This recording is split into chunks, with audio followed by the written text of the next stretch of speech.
Bonjour et bienvenue, je suis Bruno Bandelier, le prof de karaté du net, et aujourd'hui je voulais vous faire une vidéo un peu coup de gueule, on va dire, sur le karaté et la self-défense. Parce que ça m'énerve quand j'entends dire tiens, on va faire de la self-défense.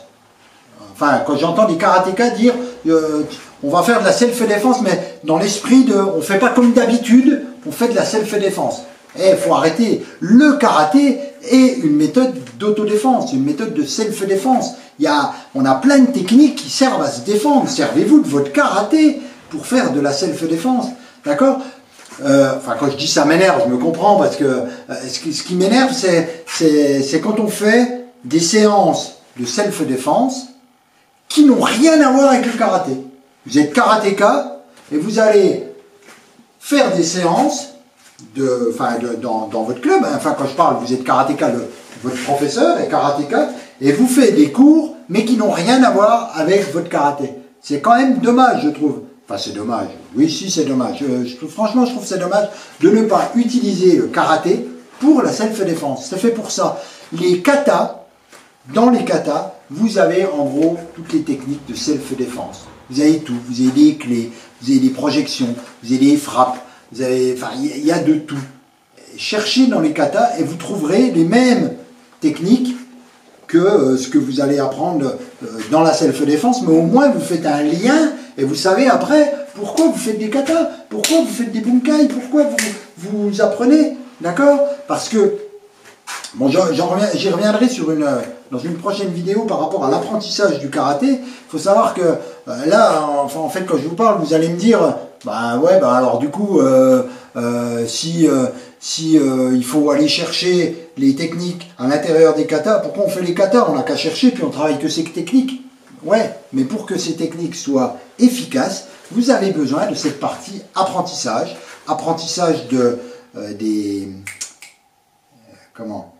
vraiment des bases, de faire les kions, de faire les katas, de manière à apprendre à savoir, à maîtriser votre centre de gravité, à maîtriser votre placement dans l'espace, à maîtriser l'énergie que vous envoyez, à maîtriser tout ça. Et le kata va vous servir à ça. Après, quand vous faites du travail,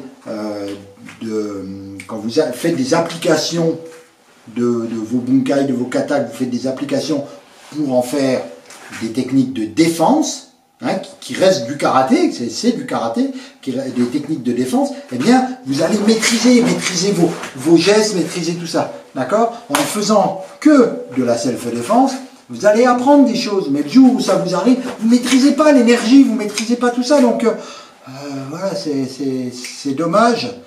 Je trouve dommage, en fait, que des karatékas fassent une différence entre karaté et self-défense. D'accord? Le karaté est une méthode de self-défense. C'est une méthode d'autodéfense. Avant tout, ça sert à ça, à se défendre à main nue. D'accord? Karaté, la main vide, ça sert à se défendre. Voilà, c'était juste mon petit côté grognon ce matin. Non, je rigole, hein, c'était, voilà, je voulais quand même en parler parce que c'est vrai que c'est souvent qu'on voit ça et je trouve dommage de ne pas faire le lien entre les deux. Alors, je ne dis pas qu'il ne faut pas faire des cours spécifiques de défense, de self-défense, mais il faut qu'il y ait un lien avec le karaté. Pour un karatéka, je parle, voilà, faut que vous faites un lien. Les judokas, par exemple, ils font du jujitsu. Quand ils font du jujitsu, c'est vraiment pour apprendre à se défendre. Ils font le lien avec le judo. C'est judo, jujitsu. Il y a le lien entre les deux.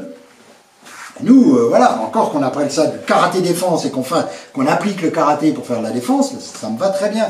Mais voilà, ne séparez pas les deux. Le karaté est une méthode de défense. Ça sert à vous défendre. Voilà. Écoutez, je vous dis à très vite. Alors, avant de partir, cliquez sur j'aime. Si vous avez aimé cette vidéo, cliquez sur j'aime, partagez-la, dites à vos amis que la vidéo est bien et puis envoyez-la à tout le monde.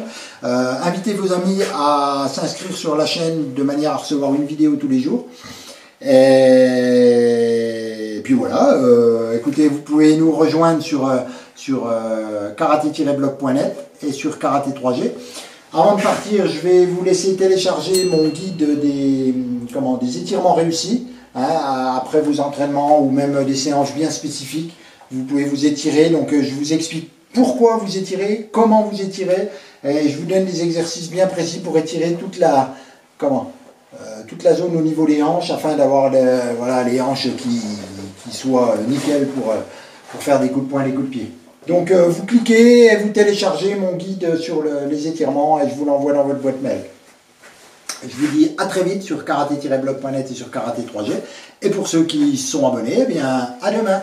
Bye bye.